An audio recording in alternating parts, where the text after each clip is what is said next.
I want winners. I want people that want to win.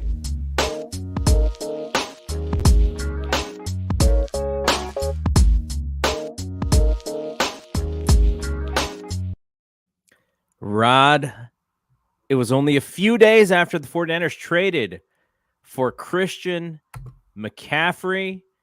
It was Alumni Day. Bryant Young was celebrated. Coach Harbaugh was back in San Francisco at Levi Stadium. And everyone who was there got to see the Niners get boat raced by the Kansas City Chiefs in what was a very frustrating game, though.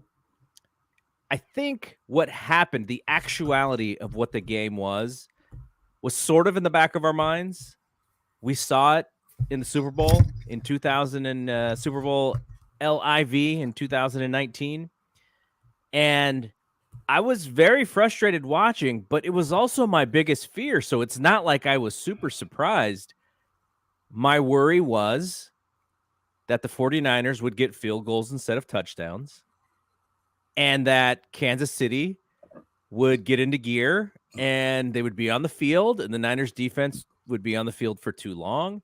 And then the 49ers would have to play catch up, which they are one of the worst teams in football at doing that.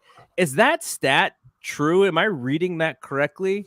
Kyle Shanahan teams are 1-30 if they're going into the fourth quarter down by more than 3 points. Is that seems like a fake stat, but I thought I saw that in the game today. Is that the right stat?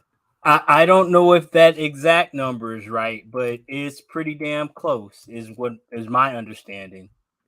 Yeah, so rough sledding there for the 49ers. And I usually have like the 3 points and like focus the show, but ultimately I think that there was a bunch of stuff that we could talk about that that makes this a little bit more organized. But I don't know. I just feel like let's just let loose. And I think the first thing, I know people are going to say, well, the defense is what failed the 49ers the most.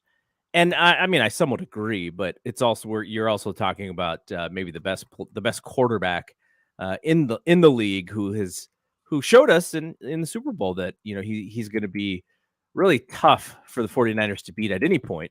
So instead, I want to start with the offense because, like I said, before the game even started, my biggest worry was that the 49ers were going to kick field goals when they needed touchdowns. And so the Niners have a good first drive, ends up in a field goal. They get a touchdown off of I think it's an interception, and then they kick another field goal. They could have had 21 points easily right away. And McCaffrey is kind of in, and he's looking pretty good. Jeff Wilson is looking great. And Garoppolo cannot hit these receivers in stride. He's throwing behind guys. He's throwing way high on guys. There was a play where I think if he hits Ayuk in stride, like he's just gone, but he throws it behind him. It's just the normal stuff that is frustrating. Which when you play the Carolina Panthers, you're okay because you're going to be able to pick up first downs in other situations. When you play someone like the Chiefs, it's a little bit harder. Did you have the same fear as I did going into this game when it came to the quarterback and offense performance, in that they kind of had to almost have a perfect offensive game in order to keep the Kansas City offense off the field? Well, similarly, my greatest fear was realized, but it had more to do with what I think the key to the game was. The offensive lines were the key on both sides, were the key to the game. On defense, we couldn't get off a block, and on offense, we couldn't block anybody. Particularly, again, what going into the season was our concern. From center over to the right side, had a horrible game. Brendel, Burford, and McClinchy were awful. So much so did Brunskill replace Burford at a certain point. They couldn't get it. The hell, even Trent was getting worked. So I mean, that to me that was the game right there. That in addition to, I always feel, I'm gun shy now because I'm like labeled this Jimmy hater. My man had like 4 or 5 legit misses. Yeah. And granted, it dovetails with the offensive line. Mahomes was hit like once. Jimmy got hit like 13 times. So I mean, that's part of it. When I was just excited as everyone else about CMC, but I also posted, I don't know if it was in our group or another group, that yes, we have all these playmakers now, but we're only going as far as our offensive line takes us. If we can't get that whole thing figured out, we're sunk. I mean, because if we are going to be a run-first offense, which I think it is, that we pretty much determined that that's what we're going to be as long as Jimmy is our quarterback, we have to do a much better job of run blocking than we have been able to consistently do so far. We've done it in spurts, but we have not been able to do it consistently. And my man Burford, I mean, he's a rookie, so I don't, hopefully he gets it figured out. But I mean, there are times when he just looks lost out there. Brindle is just not a physical dude, so there are just going to be interior linemen that big boy him, and that's just, that's why we try to move and get him out there moving and create matchups. But and then McClinchy was just getting worked.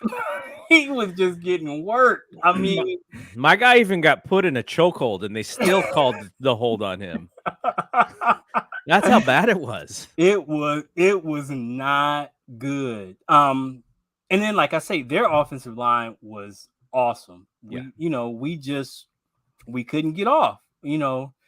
So it was just a perfect storm. And then Mahomes that dude is something. He's something else. He's really good. And if he's clean, I mean, that's a problem.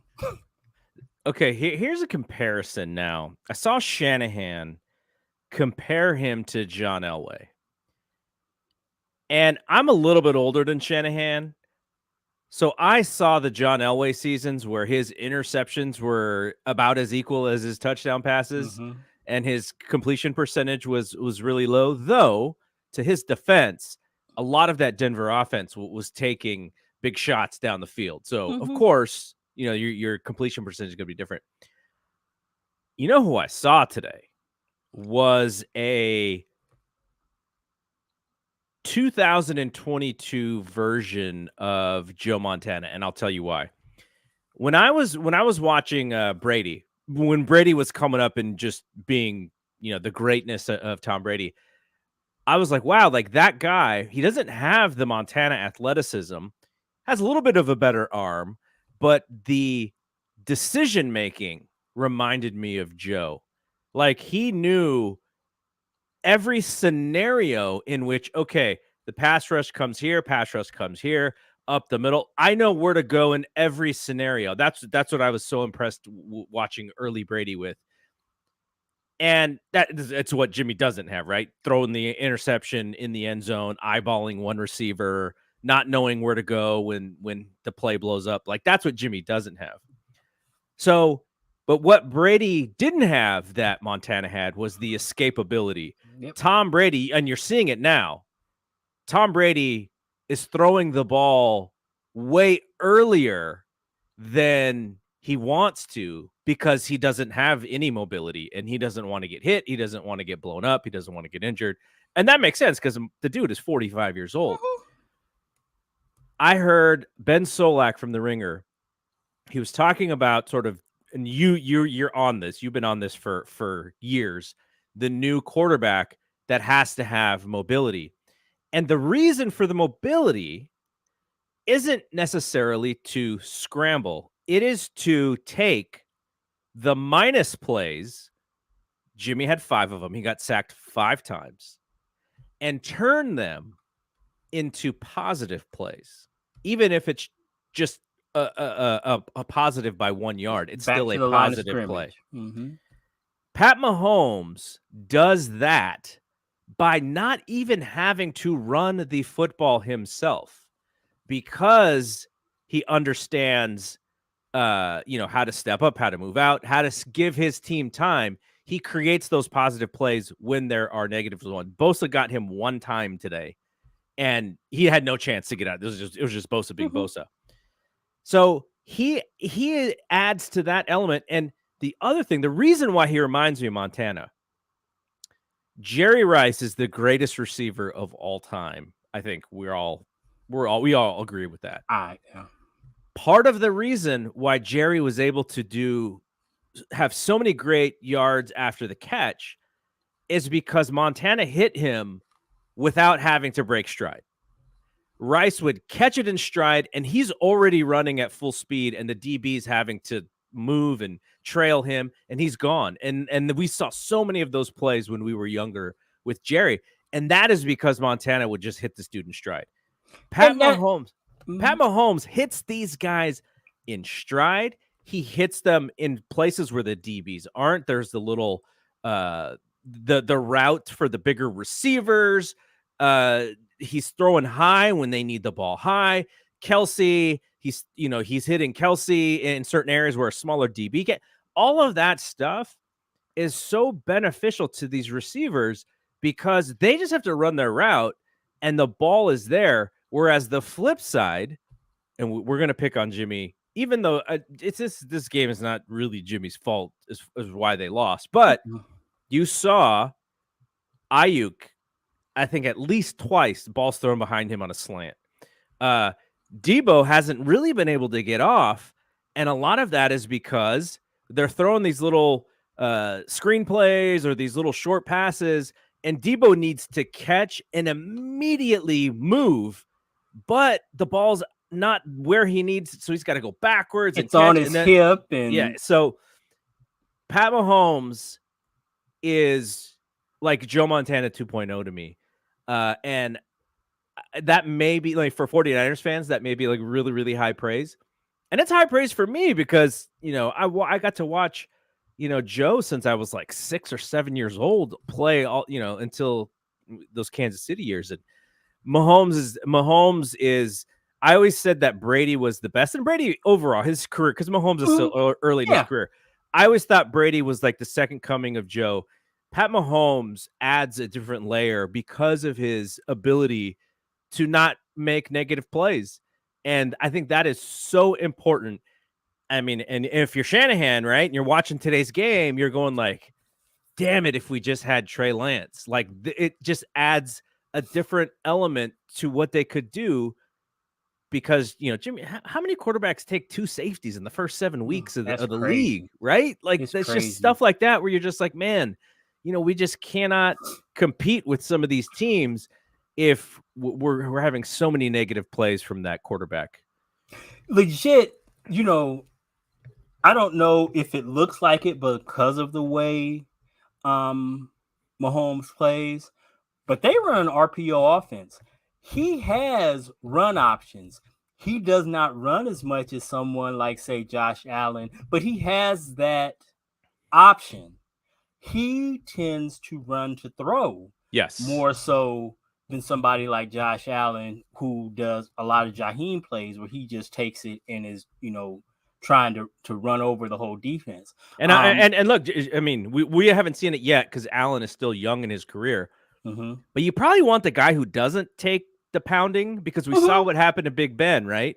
And Cam. Big Ben played for many years. Cam played for a good number of years, but just taking those hits, you'd rather your guy not take those hits. And Pat Mahomes definitely fits that bill. So that's probably the way you'd want it, but he can run it too, though. Just like Joe. The thing I kind of push back on I'm not arguing, I think Kyle, kind of like I tend to romanticize Joe. He says that, Elway was his favorite growing up. So that might be part of it. But in his defense, Elway played in a completely different league in terms of being able to grab and hold and mug receivers. And, this game now that Mahomes plays in is much more like 7-on-7 Yes. than anything else. So, that's why when I look at those older guys and their completion percentage, you kind of have, it has to be weighted because they were playing a different game in terms of the ability to, guys were able to tackle receivers back in the day or just knock them down. So Mooney got a holding call today on a play that was like the holding. I'm still exactly not sure where the holding was because the receiver created just as much exactly of the contact as he did. But like in those days, like Mhm. they would get away with grabbing on them and pushing on them, and you and could it still would literally be, ride them all the way down the yeah. field. There was no 5 yards and you got to let them go. But then, I really just want to make a point. Mahomes made a throw at one point where Mooney has, upfield leverage on I can't remember if it Was it Juju? No, it wasn't. It was either Scantling or Hardman. He has it was Hardman because he's the speedster. Yes. So he's got upfield leverage, and a man is going full speed and he's in good position. But then Mahomes just throws a perfect back shoulder throw. Yep. And how do you defend that? You can't. You can't. That it's just I mean, we can probably count the number of back shoulder throws that Garoppolo has completed on one hand, right? I mean, literally. In 6 years. That's not in their playbook essentially Mm-mm. for him to make that throw. Mm-mm. Yeah. So, and again, I'm so much over, Jimmy, he is who he is. And we've shown that we can be pretty successful with Jimmy. But, on days like today, it's clear what it looks like when you have. At this point, I know people get kind of skittish because I think it's like year 5 for Mahomes, and I don't know how you guys feel about the Pro Football Reference Hall of Fame monitor, but that dude is legit a Hall of Famer already by the numbers. Yeah. He's like ahead of Jim Kelly and just below Lynn Dawson in terms of Hall of Fame monitor points. 2 Hall of Famers already 5 years in. So, I don't think it's hyperbole to say we saw a great quarterback today. The run and shoot from the Houston Gamblers USFL days, Jim Kelly, man. Man. So you know what the Chiefs do that is very reminiscent of an 80s 49ers team is they use the pass to set up the run. Yeah. And the 49ers do it the other way around. Yep. And I'm just like, how are these guys slipping through? But it's just because when you're the Niners, you just expect a pass on every play. Like you're just like, that's what, that's the worst of both worlds is that Mahomes has the ball in his hands and he's making a play. So you go, okay, that's what we defend against. And then they slip. Hardman had 3 touchdowns today, all on like jet sweeps. And that's just like, I feel bad for Ryans because he just got the full, he got the full Andy Reid package in this game, man. It was almost like, hey, in order to beat these Niners at home, we got to bust out some of our best stuff. And the Niners were absolutely not ready for it. It was kind of crazy. But I think this is this is going to be a great learning experience for Ryans and the defense. And I'm sort of, I don't know if we should be feel like respected that Andy Reid pulled out all this stuff, but this dude, Mahomes threw for like 450 yards today. When is the last time you've seen that against the competitive defense. It's got to be for like a long time. Well, they showed that he has a record. It was like something like 30-2 against top 5 defenses. That dude is different. And, the reason I felt sorry for the coordinator and the defense is, it doesn't really matter what you call if, again, going back to my initial point, if the offensive line is blowing our dudes off 2 and 3 yards, it doesn't matter what play you call. It's just, they all work.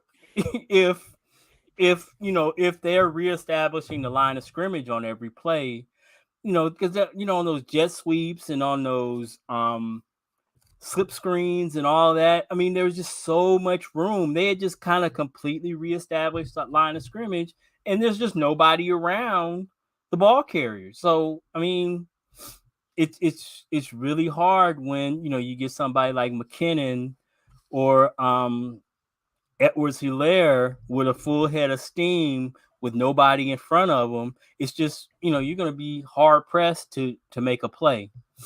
The scheming of these play calls, you could see it. Like when they would run the replay, you would see defensive players on the 49ers leaning one way and having to dive the other way. I'm just like, man, I've never seen them so out of position, expecting something else than they're getting.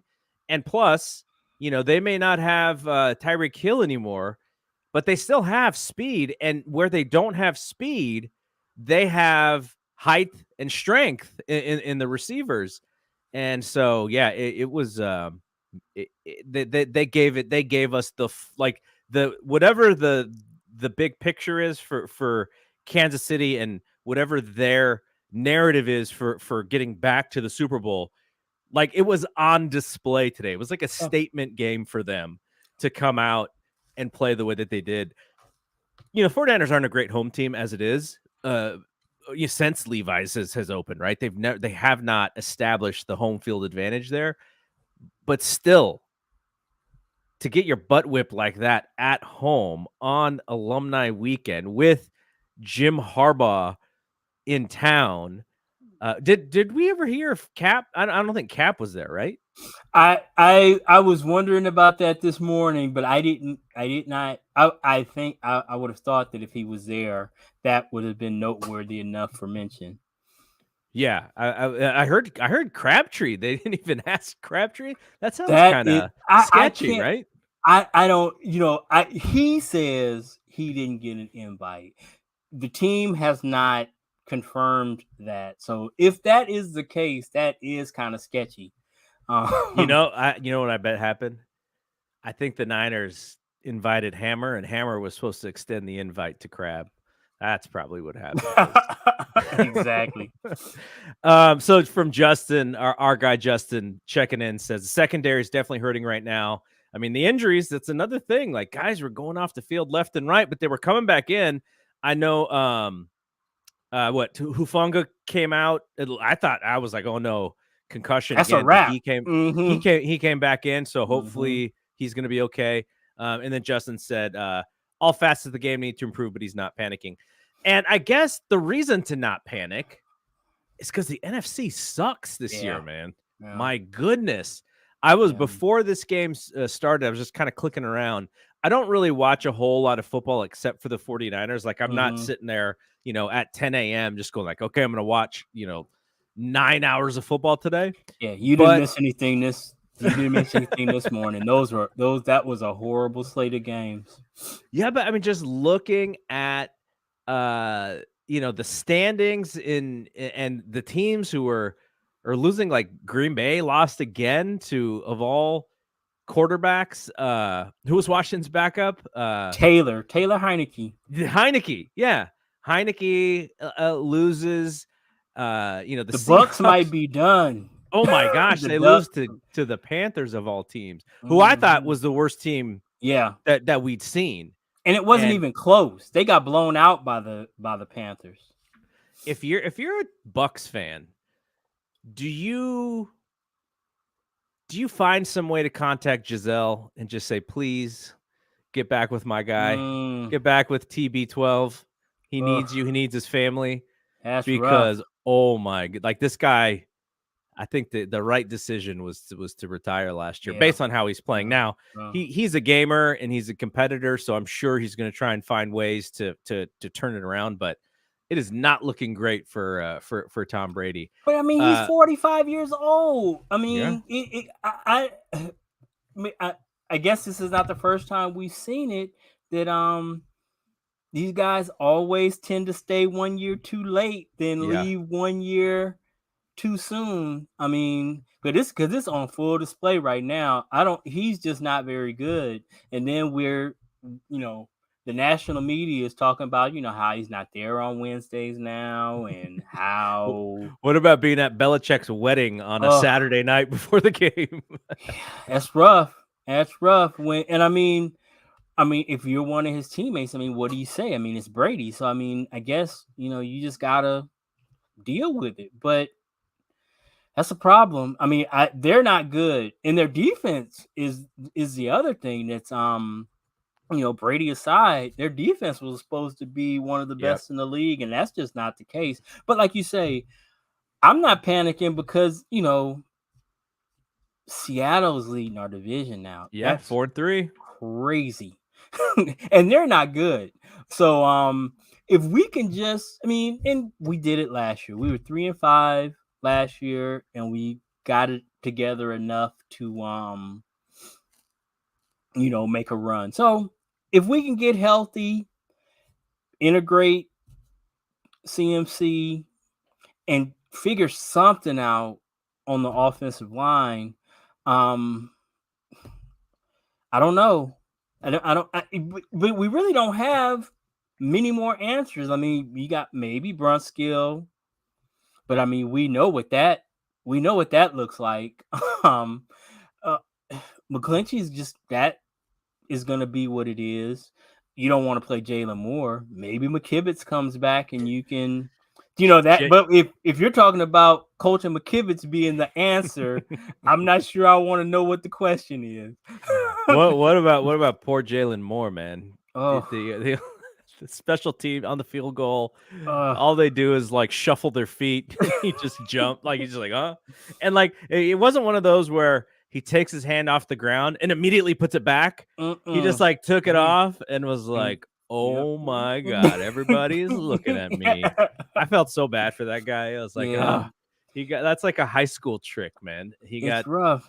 Yeah. But this is the roller coaster we stood in line for. They didn't re-sign, which I mean, they weren't going to resign Lakeman because that was just too much money. But they didn't feel the need to invest there because they felt they had invested there. They invested in Banks. They pay Trent a lot of money too. They feel comfortable, I guess, with Brendel and McClinchy, and liked what they saw in Burford enough to kind of roll with this. And I mean, hopefully, they can just kind of gel and get better on the fly, but it hasn't been good. It hasn't been good, and it hasn't been good all year. It was awful in camp. It got a little better in the preseason, and we've shown flashes. There was, I think it was either week 1 or week 2, where Burford was the highest graded offensive lineman. So clearly he has talent, but I mean, he's a rookie. So that up and down thing is kind of what's expected. So you just kind of, hopefully you get to the point where, like, kind of like last year, our guy Thomas, who kind of had a rough game today, in the last 5 games kind of figured it out and was able to play well. Hopefully we can get that from Burford. I hope. I mean, otherwise, all those toys don't matter if we can't get it blocked. What, in your opinion, watching, you mentioned, you said you didn't think that they the offensive line even blocked for the run very well, though Niners had 4.8 yards a carry. Jeff Wilson had 7.7 yards per carry, but he only got 7 carries. Christian McCaffrey was 8 for 38, so he was almost at 5. And so, they had chunks that they were picking up on the ground, but when they got behind, they had to start passing, and that goes back to that stat about Kyle Shanahan teams late, fourth quarter teams coming from behind. I would be interested to see the splits on left side runs versus right side. It had to be runs. all left side. Mm-hmm. It had to be all left side. Yeah. And that's Trent, and thankfully he's back because I think he adds about 50 yards per game rushing just by him being on the field versus. But this is 2 weeks in a row though where the Niners cannot establish their offense, and then they get behind, and then they have to resort to playing unlike how they play at their best, which is Jimmy and shotgun and Jimmy throwing every single down. Like Jimmy play action is where we need to be. And if we can't play action and we're just asking Jimmy to get in the shotgun and throw us to victory, that's a bad position to be in. And so I'm kind of wondering, is it in your opinion, I'm sure it's a myriad of different things we can sort of pick and choose at, but why have they been unable to establish the offense early on when it seems like they can move the ball? But we've seen the field goals, we've seen some turnovers. The penalties were horrendous today. Yeah. Like, I'm just trying to put my finger on what are the one or two things that the offense needs to figure out, because last week, the Atlanta game, Atlanta is an okay team. They're not the doormat that we thought they would possibly be. They're competitive, but still they don't have the talent on both sides of the ball that the 49ers have. And so when you see that last week, which we sort of were like, okay, on the road, morning game, Atlanta just came out with some fire. Niners are missing guys. Okay. Those are the excuses for that loss. What's the excuse now? I mean, Kansas City's just better, I guess, but we sort of saw the same style of football back-to-back weeks, and not the way that they win games for sure. Well, to me, it was pretty obvious that when they decided to move Jones to the left side and then Bolton, they were just run blitzing that in between Trent and Banks to shut down the run over on the left side. And if we can't run there, it was pretty clear that we weren't getting anything. We weren't getting any kind of push or movement on the right-hand side. And then once we started passing and we made McClinchy and Burford / Brunskill pass blockers on the right side, they were just food. I mean, I hate to pick on my guy, but they were just putting a steering wheel on McClinchy's chest and just driving him back into Jimmy. He had no answers. So, well, the one time he had an answer, which was to like hug the guy, and then they called him for a penalty on that one. But yeah. So again, I just think, maybe I'm being reductive, but I think a lot of our fellow fans are reductive when they're saying it's the play calling. Maybe I'm being reductive when I say that it's the blocking, that if we can get it blocked, I'm not going to say that that's all of it, but I would like to just see what happens when we get it. Let's get it blocked and see what happens. Maybe you guys are right.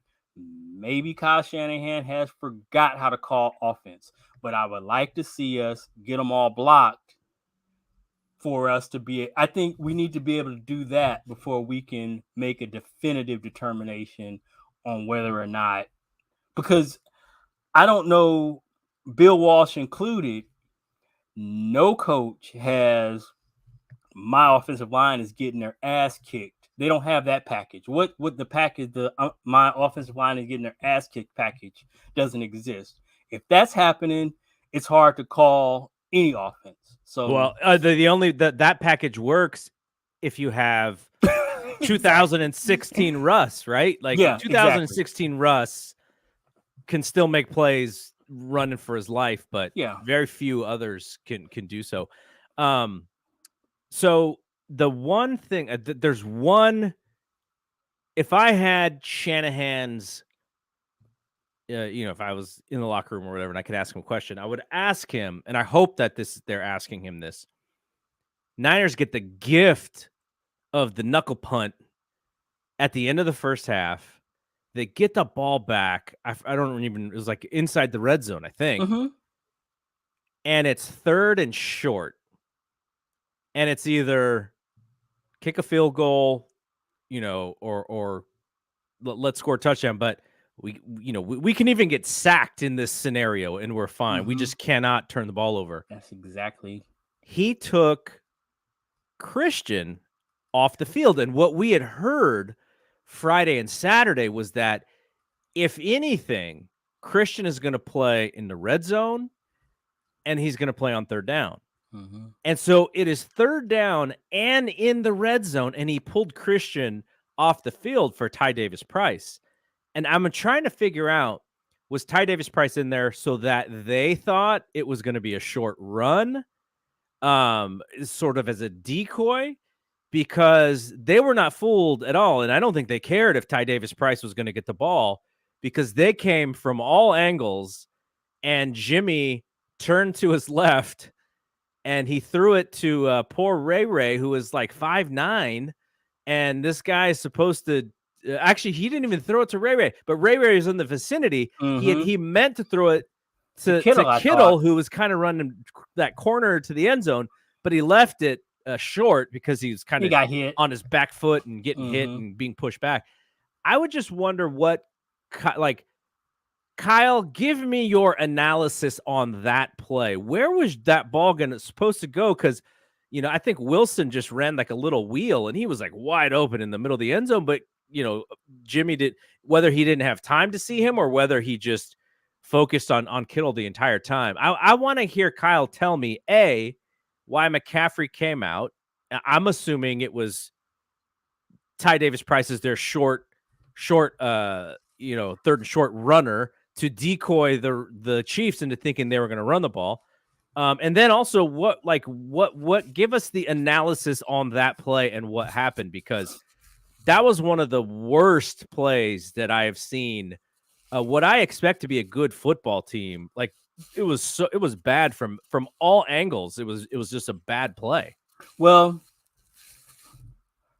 obviously I don't know, but I'm assuming that you're onto something, because while I don't share a lot of my fellow fans' disdain for Kyle's play calling, if there is one criticism I have that I think that I have identified, is that he can sometimes overthink things. Yeah.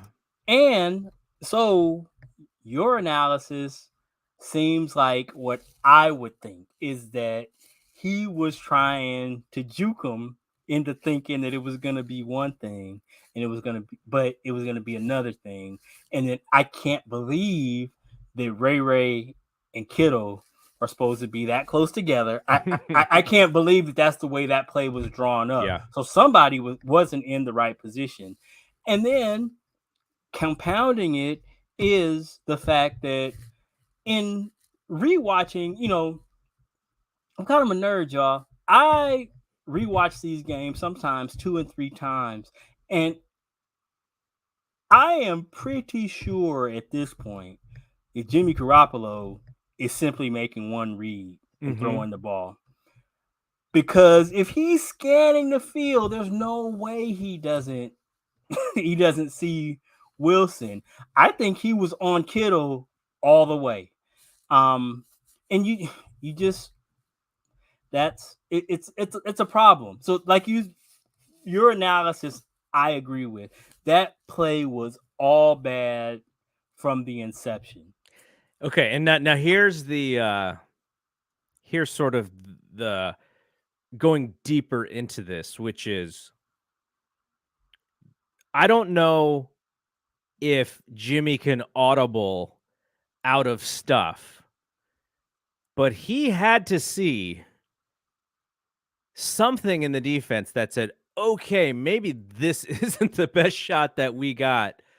I think they had I think they had 2 more timeouts still, so they could have called a timeout and say, okay, let's just make sure we got this, and let's just be sure that we got this, because that from snap, that play broke down so fast that I was just like, okay, do you see that? Because man, you could just tell people were not on the same page. They didn't know how to block, and oh, so bad.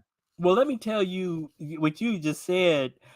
I agree. I there's no way Jimmy has audible power, because there were a couple times for sure that we ran one run plays into 9-man boxes, and there's no way if he could audible. I can't believe. I believe Jimmy has enough of a football IQ to try to audible to some sort of pass when you got zero. You got man coverage, 9 men in the box. You got to throw it there. You just have to throw it there. But we just ran it, so clearly he doesn't have the ability to make those kind of calls, and I don't know why that is, but it's interesting. He's a vet. I mean, so that's an interesting circumstance that he just has to run it as it's called. Yeah. Do we even have a 49ers MVP for this game? Because I'm looking up and down this stat sheet, and like, if I were to quiz you and say, how many receptions, I'll take that back. How many total yards did Debo have in this game? What would you guess? Not many. So the answer is 44, and that is about 20 more than I would have guessed. Yeah, he had 5 catches, and I think some of these may have come. I would have been at later. 25. Right? Yeah, I thought he had like 1 or 2 catches for like 20 yards. Well, for me, in terms of your question, I mean, it's got to be George. George is a good one. I mean, you've got me in the habit now that I'm looking for the player of the game as we go along, and I couldn't find anybody on defense that was worthy, and I mean, I think George is it. Yeah, I think you're right. Shelvin agrees. Shelvin says Kittle had a good game. I guess the other player,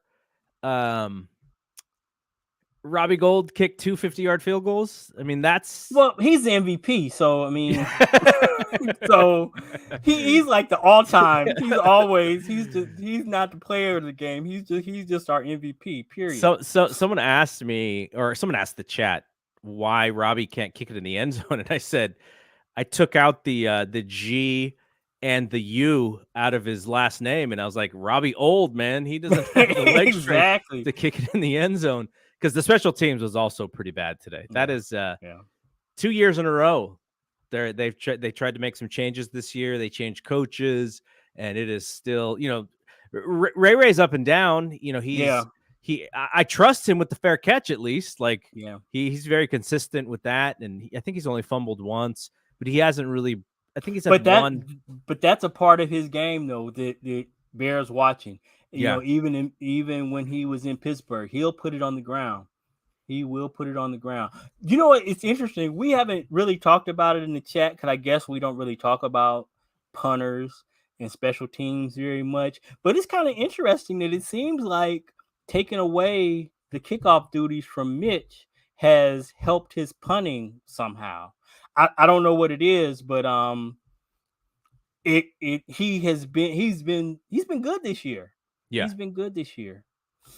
So okay, so let's talk about next week, which is I'm a little worried about next week's game. We have had the Rams number with the exception of the NFC Championship game, which we still when had it counted, many. Well, we had many chances to win that friggin' game, but the Rams are kind of the underdog here now, whereas the 49ers were the underdog in these games prior. Rams are gonna the Rams are had a bye this week. Is that right? Yeah. So the Rams are coming off of a bye. They are 3-3 now. They haven't been able to score the football at all. And their defense has still been pretty good, especially the points against. So they're still playing really good on defense. They just haven't been able to score.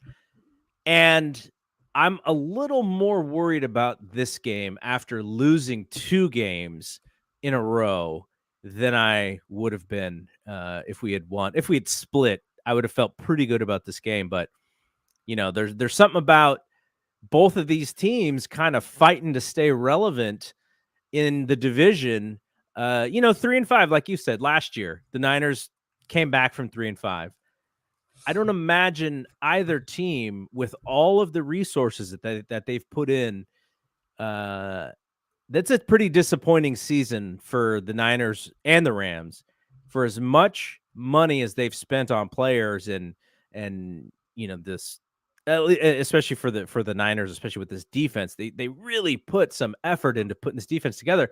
For them to be 500 football teams with little draft picks coming up, that is a rough look. And so I kind of wonder, for both teams, like that, not to say that we can't get on a run because I think we can. Yeah, we've done it before. But imagine a scenario where the Niners go 7-10 this year, and over the next 2 to 3 years, their draft picks are just, they don't have as many of them as they would have because they've made these big bets in trading for Trey Lance and now in trading for Christian McCaffrey. That is obviously the worst case scenario. I'm a fan. So obviously every week I think we're going to win. Yeah, me too. But when we come into the season, you just know.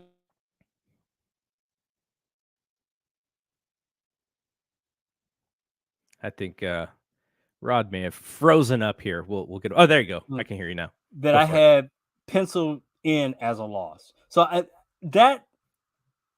But we've had 3 other losses that I had penciled in as wins. So, I mean, I saw somebody, I don't know if it was in our chat or just in Gen Pop Facebook. It's the fact that they said, at a certain point, we got to win the games that we're supposed to win. Yeah. So that games like this don't necessarily mean as much. And I agree with that wholeheartedly. So, I mean, I think the Rams is one we definitely should get because, I mean, while it's on the road, I'm sure we're going to have the crowd advantage there because we always do. Everybody does there at SoFi. Yeah. So, but like you say, defensively, they're playing well. Our defense is reeling, though. I think it was like, I don't know what the final total was, but there's like at one point the stat was we gave up 61 through the first 5, and it was like 65 over the last 2 or something like that. So we're clearly kind of reeling now. You might, if you want to, throw the Atlanta game out because we were missing like 7 starters on defense. So, I mean, that's kind of an anomaly. But we need to get back to playing good defense. I mean, that because the running game and the defense are calling cards, and if we're not able to do either one of those things, then what are we at that point? So it's going to be interesting. it's going to be interesting to see if we can get a win going into the bye. You know, it's an amazing stat as I'm looking at the standings. In the NFC, there are only 5 teams who have a positive point differential. Now, and that's 5 out of, 16. Mm-hmm. Only 5 out of 16 teams have a positive point differential. Philadelphia leads with plus 56. Then it's the Cowboys at plus 30. Then it's the Giants at plus 20. Or no, I'm sorry, Minnesota at plus 21, Giants at plus 20, and the Niners at plus 12. So still, after the boat racing today, they're still in the positive. The Buffalo Bills are at plus 95. They've only given up 81 points all season long. And that just tells you the difference. And you look at Kansas City, as we know, Kansas City's defense has really been what their downfall is. So they've given up more than twice as many points as Buffalo, but they have also outscored every team in the NFL so far through 7 games, and it's not even close. It's Kansas City with 223 points, and the Ravens are next with 181. And then after the Ravens, it is, of all teams, the New Orleans Saints, who are 2-5 and have given up 200 points. They're at 200 or 175. So the NFL is really top heavy at the tippy top, but there's not very many tippy top teams, and then everyone else is just sort of jumbled in the middle. So we'll face the Rams, and then we actually have the 2 LA teams back to back. I don't know what to make out of the Chargers because they are in a negative point differential, but they are still 4-3. I know they lost most recent. Who did they lose to? Who did the Rams lose to here? I'm sorry, the Chargers. Chargers lost to. Oh, no, they lost to Seattle. That's the team that we were talking about. So they kind of got beat up by Seattle.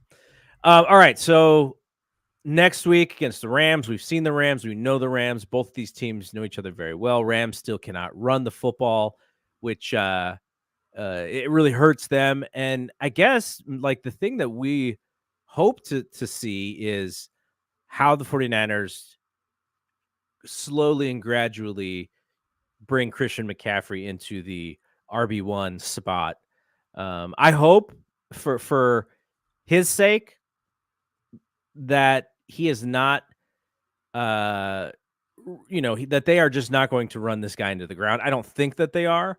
I think Jeff Wilson is still a beneficial player. And then when Elijah Mitchell comes back, we know Elijah Mitchell's a really good football player. So I want to see the McCaffrey plays. And I think he's going to, he'll probably be the guy who has the most carries or at least the most touches with the receptions in that field. But I don't want to see them just overuse him because we know from the last few years, he has not been able to stay on the field. And the Niners as a team have troubles with injuries. So I hope that they're really smart with this guy because he had a burst today that we hadn't seen from the backfield. He really does. Yeah. He really does. I don't think so. It's my understanding Kyle has been pretty consistent in saying that Mitchell should be back after the bye. And while it would not surprise me if Debo and McCaffrey are neck and neck for touches, I don't think that his usage will come anywhere close to what it was in Carolina. As he should. I mean, he is a difference maker, so he should touch the ball a lot. But like you say, you have to be careful. You definitely should have him on a pitch count, and you want to use him. You want him to be available. If you want to run his ass into the ground in the playoffs, that's one thing. Yeah. But you don't want to overuse him getting there. But those guys are guys that you ride in big games. Not in, you don't want to be doing that in week 10, 11, 12. Yeah. Well, I mean, the thing about it is also, and this is kind of a grisly way to think of football players. But what if the 49ers are only thinking that they have him for 1 year? Kyle says that it's not a rental. And, what we all need to remember, I'm steadily trying to remind our fans, is that he's not under oath. And rarely does full transparency benefit a coach or a GM. No. Why would they tell us exactly what they're thinking? So we talk about the depletion of draft capital. I have no doubt that if everything went the way we wanted to go and we were able to win a Super Bowl, which would be great, I have no doubt that they could turn around and flip McCaffrey to get back some of those picks if that was what they decided they want to do. But we got to get there first. I'm cool either way. If we keep him, I think him with Trey at quarterback would be great. Yep. But if they decided to flip him and they want to go with Mitchell or try to draft yet another running back, I mean, that's cool too. But I really liked what I saw from him, and I think that he really can add a lot to this team. And I'm excited. I'm excited to see what this, even, it's kind of disappointing where we are in comparison to where I would have thought we would have been 7 weeks in. But I'm still like Justin. I'm still not panicking. Yep. I still think there's plenty of time to get it together. And we have a lot of talent. So I'm excited. I'm still excited for the rest of the season. I think we can still be good. I mean, and nobody's running away from us. And like you just mentioned, 5 teams with a positive differential, 8 teams are going to make the playoffs. There aren't 9 teams better than us in the NFC. So I think we're going to get into the dance. And then once we get there, we've shown that, we can, we're good enough to make a run. You know who probably figured out that when Christian McCaffrey was traded for, that more than likely his days on the active roster were done, was my guy, Tevin Can We Talk Coleman. Because, I mean, what he does well is what Christian excels at. So I can't imagine that he's going to be on the active roster for much longer. Once Mitchell comes back, it's going to be Mitchell and McCaffrey and Price and probably Mason. I would guess, right? I would think so.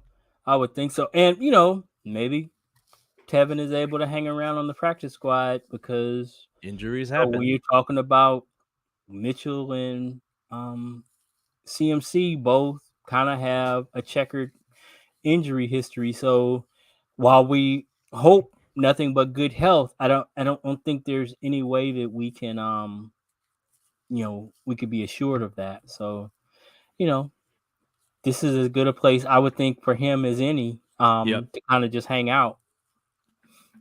All right, so that'll be it from here. So you and I will be back after the Rams game, and then the 49ers have a bye. So we may figure out even to do something short on the bye week in which the Niners don't have a game. Maybe an 8-week recap. Yeah, we can kind of reset things and look at the second half of the season as well. And then you're I think they play Monday night. Is that the Mexico City game against? Yes. And that's the one that you say you may have troubles.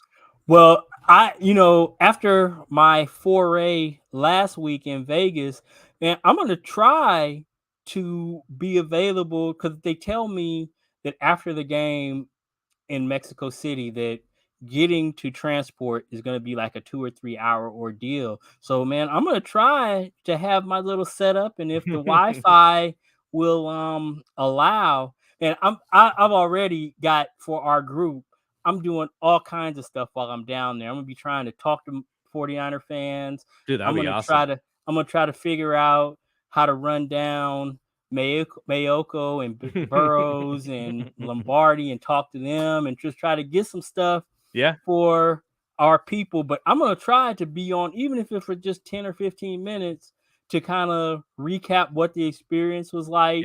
Yeah. And Totally. hopefully the game. So yeah, definitely. Yeah, But yeah. we'll play that one by ear, and Yeah. we'll sort of figure it out. Maybe I'll have someone else on, and if we can get Yeah, you can Rod just get me as in. a Mhm. three As a a guest. third person, yeah. Yep. But yeah, that'll be blessed. Have you ever been to Mexico City before? I have not. Wow. It's gonna be awesome. All right.